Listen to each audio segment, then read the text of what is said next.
Pakistan cricket fans के लिए आज की लेटेस्ट ब्रेकिंग ये है कि पाकिस्तान क्रिकेट बोर्ड ने नए सेंट्रल कॉन्ट्रैक्ट का ऐलान कर दिया है और ये नया सेंट्रल कॉन्ट्रैक्ट एक जो है वो तारीख से लागू होगा, यानी कि साल की जो पहली तारीख होगी उससे जो है वो ये नया सेंट्रल कॉन्ट्रैक्ट जारी किया जाएगा पाकिस्तानी प्लेयर्स को।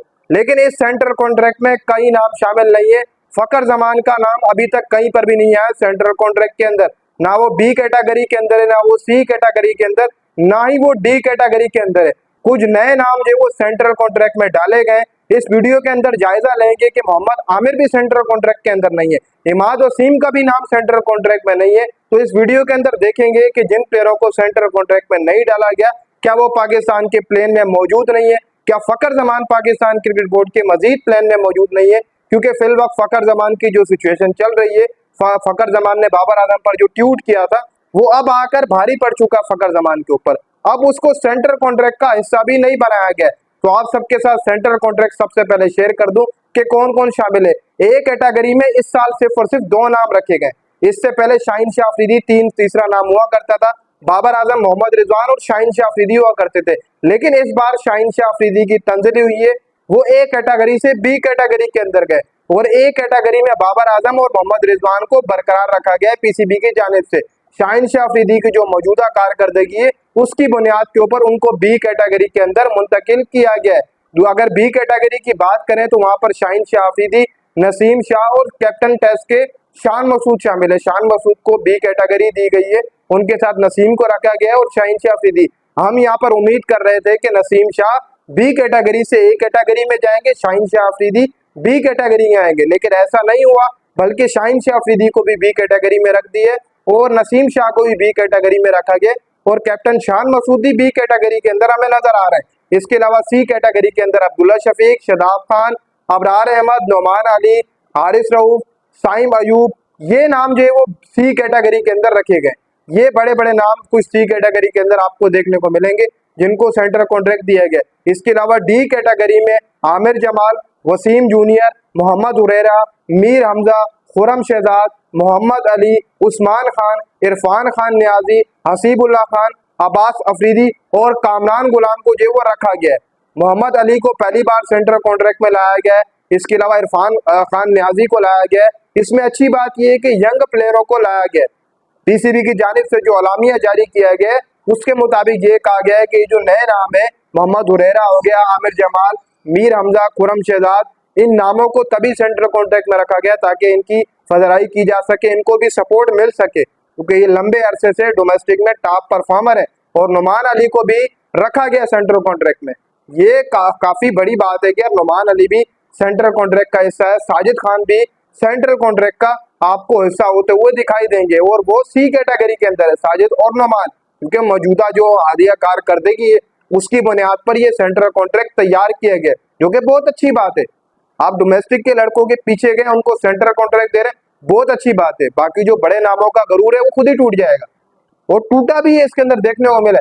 शाहीन शाह अफरीदी को आपने ऐसे बी में कर दिए और वो परफॉर्मेंस की बुनियाद पे किया गया और वो अच्छा फैसला है। देखो, आकिब जावेद कहीं ना कहीं शाहीन की सपोर्ट में रहते थे, लेकिन परफॉर्मेंस के हिसाब से हुआ, वरना आकिब जावेद उनको एक कैटेगरी में बरकरार रखवा सकते हैं। लेकिन आकिब जावेद ने जो फैसला किया वो बेहतरीन किया। अब यहाँ से सीधी सीधी बात यही है कि आज जो स्क्वाड का ऐलान होगा वो इन्हीं नामों में से होगा, ये तो कंफर्म हो गया। यही नाम आपको स्क्वाड में दिखाई देंगे। दौरा ऑस्ट्रेलिया में भी यही नाम होंगे, दौरा जिम्बाब्वे के अंदर भी यही नाम होंगे, ये तो कंफर्म हो चुका है। जो सेंट्रल कॉन्ट्रैक्ट का ऐलान किया गया, इससे जो मेरी एक बत्ती जाती है, वो आगे तक जो मेरी सोच जाती है वो यही है कि आपको स्क्वाड में यही बंदे नजर आएंगे। ये तो कंफर्म है, ऑस्ट्रेलिया जिम्बाब्वे टूर पर यही बंदे नजर आएंगे, ये कंफर्म मैं आपको अभी से रिपोर्ट दे दूं। अभी हुआ नहीं है स्क्वाड का ऐलान, 1 बजे का टाइम दिया गया, लेकिन वेट करेंगे हम स्क्वाड का, फिर वो स्क्वाड की बात अलग कर देंगे। लेकिन मैं आपको यहाँ से अपनी जो मेरी एक बत्ती चलती है उसके मुताबिक यही है कि जिन लड़कों को सेंट्रल कॉन्ट्रैक्ट दिए गए, जो मैंने आपको नाम बताए ए, बी, सी और डी कैटेगरी के, इन्हीं नामों में से ही जो है वो स्क्वाड को बनाया जाएगा। यही नाम जो है वो आपको स्क्वाड में दिखाई देंगे। इसके अलावा फकर जमान, मोहम्मद आमिर और इमाद वसीम सेंट्रल कॉन्ट्रैक्ट में है ही नहीं पीसीबी के। क्या फकर जमान प्लान में नहीं है? पीसीबी क्या सोच रहा है? देखो यार, कहीं ना कहीं शायद फकर जमान के साथ जाती भी है और फकर जमान ने खुद भी की है। ऐसा देखा जाए, आप सेंट्रल कॉन्ट्रैक्ट में शामिल हैं, आपका हक ही नहीं बनता है कि आप किसी प्लेयर को सपोर्ट करें। कौन सा कोई परमानेंट बाबर आजम को ड्रॉप करके टीम से बाहर कर दिया गया था। देखो जितने भी क्रिकेट बोर्ड है, जब प्लेयर किसी क्रिकेट बोर्ड के खिलाफ होता है तो वो कहीं नजर नहीं आता, सीधी सी बात है। आप देख लो, आपने बाबर को सपोर्ट किया था, बाबर स्क्वाड के अंदर होगा, आप बाहर चले गए, बाबर सेंट्रल कॉन्ट्रैक्ट के अंदर है, बाबर को आपने सपोर्ट किया था। फकर ने बाबर को सपोर्ट किया था ना, फकर सेंट्रल कॉन्ट्रैक्ट में नहीं है, ना ए कैटेगरी, ना बी, ना सी, ना डी के अंदर, और वहीं पर बाबर आजम कैटेगरी में नजर आ रहा है, वो भी ए कैटेगरी में। देखो आप जिसको सपोर्ट कर रहे हो उसको तो पीसीबी ड्रॉप नहीं कर रहा है। एक या दो टेस्ट मैचेस से ड्रॉप करने से कुछ भी नहीं होता है।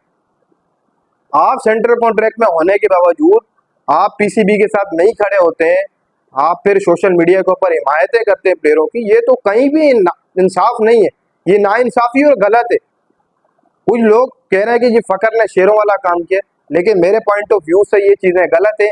आप सेंट्रल कॉन्ट्रैक्ट में, आप पीसीबी के साथ जुड़े हुए, वहीं पर ही बात आ जाती है कि आप घर से खा भी रहे हैं और घर वालों के खिलाफ भी है, तो ये चीज हमेशा गलत रहती है। आपको साथ अगर चलना है तो फिर आप चले सही तरीके से, नजर भी है। तो फकर जमान की जो शायद यहाँ से जो फकर जमान को सेंट्रल कॉन्ट्रैक्ट में नहीं रखा गया, एक वो बाबर आला और वो पीसीबी की मीटिंग हुई थी, वहां पर ऑफिशियल के खिलाफ बोला था फकर। फिर उसके बाद उनकी जो अभी फिटनेस है, शायद फिटनेस की वजह से उनको सेंट्रल कॉन्ट्रैक्ट नहीं दिया गया, जो कहा जा रहा है कि भाग नहीं सकते 2 किलोमीटर, उन्होंने आराम भी मांगा है, शायद पीसीबी तभी उनको इस प्लान में डालना नहीं चाह रहा है।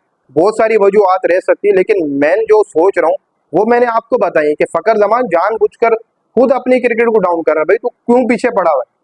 बाबर को ड्रॉप कर दिए तो क्या हो गया, तेरा फर्ज ही नहीं बनता है भाई, सीधी सी बात है। तू सेंट्रल कॉन्ट्रैक्ट का हिस्सा है, तू पीसीबी के प्लान में तू ट्यूट किस वजह से कर रहा है, तेरा हक ही नहीं बनता है। आज फकर सेंट्रल कॉन्ट्रैक्ट में नहीं है, बाबर आजम सेंट्रल कॉन्ट्रैक्ट में, बाबर ट्यूट कर दे, फिर बाबर आज ट्यूट कर दे कि फकर सेंट्रल कॉन्ट्रैक्ट में क्यों नहीं है, डालो फकर को, नाइंसाफी है, मैच विनर बंदा है, करे ना आज बाबर आजम ट्यूट, नहीं करेगा भाई, वो पीसीबी के साथ है, वो क्यों करेगा, वो उसको उसके साथ चलना है, सीधी सी भाई बात है।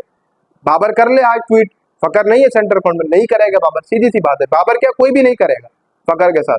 इसलिए भाई आप उतना ही रहे जितना आपको रखा जाता है, जितना आप होते हैं। इसके अलावा मोहम्मद आमिर और इमाद वसीम का भी पत्ता गोल हो चुका है, ये तो कंफर्म है। आमिर को भी सेंट्रल कॉन्ट्रैक्ट नहीं दिया गया, पता नहीं क्या, शायद आकिब जावेद के आने से समझते नहीं है कि यार, ये सोच के नहीं दिया गया कि यंग प्लेयरों को मौका देना है। बस आमिर इमाद को सेंट्रल कॉन्ट्रैक्ट इसी वजह से नहीं दिया गया कि यंग प्लेयरों को मौका देना है। उरेरा, मोहम्मद अली, खुरम शहजाद, मीर हमजा, हसीबुल्ला, अगर आमिर इमाद को रखते तो इन प्लेयरों को बाहर करना पड़ता है, इसलिए 25 प्लेयरों का सेंट्रल कॉन्ट्रैक्ट आया। 25 प्लेयरों में ना इमाद को रखा गया ना आमिर को, इसी वजह से नहीं रखा गया कि यंग प्लेयरों को मौका देना, यंग प्लेयरों को सैलरीज देनी है ताकि उनकी हौसला अफजाई हो सके, ये रिपोर्ट सामने आ रही है। इसके अलावा पीछे कोई और वजह नहीं है कि आमिर इमाद को क्यों नहीं दिया, वजह यही है कि यंग प्लेयरों को सेंट्रल कॉन्ट्रैक्ट देना था और जो काफी लंबे अरसे से पाकिस्तान क्रिकेट टीम का हिस्सा उनको नहीं देना था, इसलिए आमिर इमाद को सेंट्रल कॉन्ट्रैक्ट नहीं दिया गया। इसके पीछे कोई बड़ी साइंस नहीं है, आप कोई भी साइंस नहीं लगाइएगा, जो मैंने आपको खबर दे दी है वही कंफर्म खबर है।